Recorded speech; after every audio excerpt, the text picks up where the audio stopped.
So the next tequila that we're going to taste is my La Rosa. And most tequilas, this is a reposado, so it's under a year. Actually, I rest this for 3 months. And give this a little pour. And this is everybody uses old whiskey barrels to make a reposado. And when I started the company, I couldn't figure out, I just didn't want to use an old whiskey barrel from Jack Daniel's.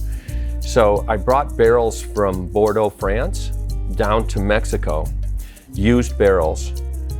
And I do this whole process to get this. Actually, I wrecked a lot of this tequila learning how to do this. Again, with friends and artisans that I met down there, they're like, what are you going to do? And we worked together as a team to produce La Rosa. And the thing that we did was we took the silver tequila and stuck it into the Bordeaux barrel. Again, prepping the barrel, we added some wine to it. We washed the barrel with the wine. We did all this stuff to get it ready. And it was the first pink tequila, as you can see. The nuances from that barrel picked up the flavor and the coloring and brought it forward and to make it a pink tequila, which I was not out to make a pink tequila. I was out to make a Bordeaux rested tequila. Well, this is all regulated, and the Mexican government didn't like that little idea. They said you can't adulterate tequila and you can't color it. And I said, well, I didn't adulterate it and I didn't color it. I put it in a Bordeaux barrel. I rested it under a year, so I made it a reposado. And I did everything that you said I could do, and they ended up locking it up. They locked it up for about 11 months. I fought for that I didn't do this. I didn't adulterate, I didn't color it. And so when I first released this, the first reposado was 11 months because I was fighting to get it released. So I left it in the barrels. And it came out at 11 months. I won, and I was able to release this tequila. So this is, again, you're gonna pick up the nuances from that barrel. And I do a little swishing, and then I'll look at the legs of this because it's been resting in the barrel for 3 months. One of the other things that I do is, because one barrel might make the tequila super dark, and then another one might be super light while it's resting.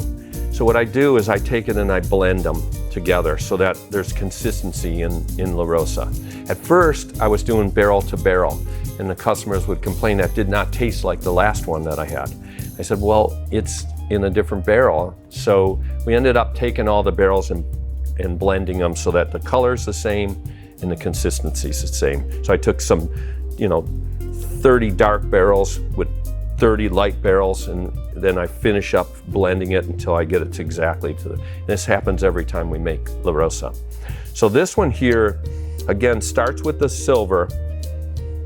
And this, again, this type of glass really aerates the agave, so you're getting this one's got a real cherry chocolate flavor. It really, and it rests on top of the agave, so it's wonderful. It's one of our best sellers.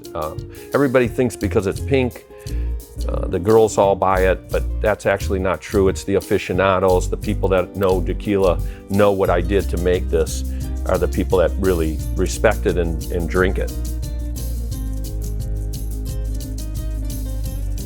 Oh, it's wonderful. I remember the first time I tasted it, and again, it's just real pronounced cherry and chocolate, again coming from that wine, that Bordeaux wine. And once you prep that barrel, the tannins and the oak comes out, and it's just a beautiful blend of flavor that it's like no other tequila in the world.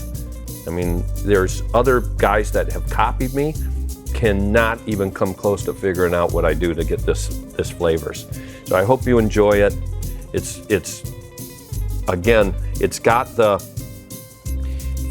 agave taste. You rub it in on your wrist, let it dry, and then smell, and that agave's gonna come shooting straight forward at you. Wonderful, just wonderful. So that's how I taste my tequilas. A little different than everybody else, but again, this is a pretty unique tequila La Rosa.